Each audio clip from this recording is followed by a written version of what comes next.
trajeto aí participativo é de que elas possam não só ser consultadas, mas em alguma medida elas possam também partilhar de um campo de decisão. Desde o calendário da atividade, elas possam participar, por exemplo,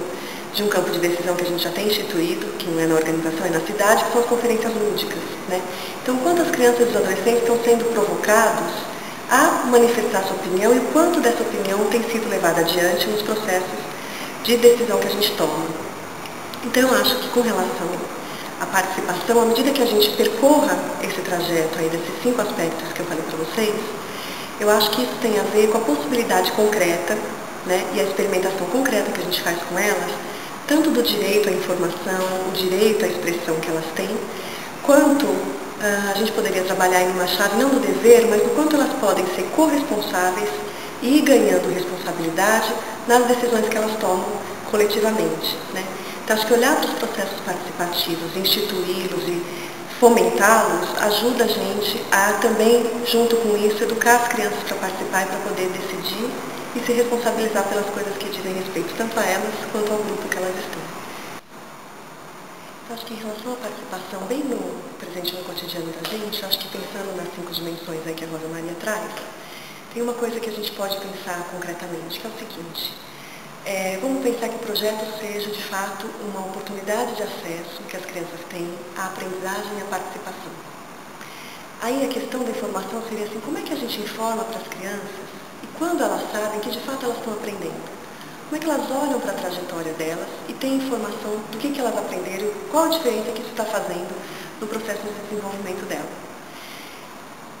À medida que a gente vai avançando e vai colaborando para que elas possam olhar para esse trajeto educativo de aprendizado, a gente pode estimular cada vez mais os canais de consulta em que o trajeto que elas estão fazendo, à medida que elas vão aprendendo, vai abrindo novas possibilidades de a gente pensar atividades, articulações na comunidade, parcerias, rever atividades internamente. E à medida que a gente vai consultando as crianças, elas vão conhecendo melhor o quanto elas estão aprendendo e as inspirações ou as provocações que elas nos fazem para a gente adaptar e aprimorar as atividades e, portanto, elas incidirem, né, num campo de decisão aí das escolhas das atividades, tanto mais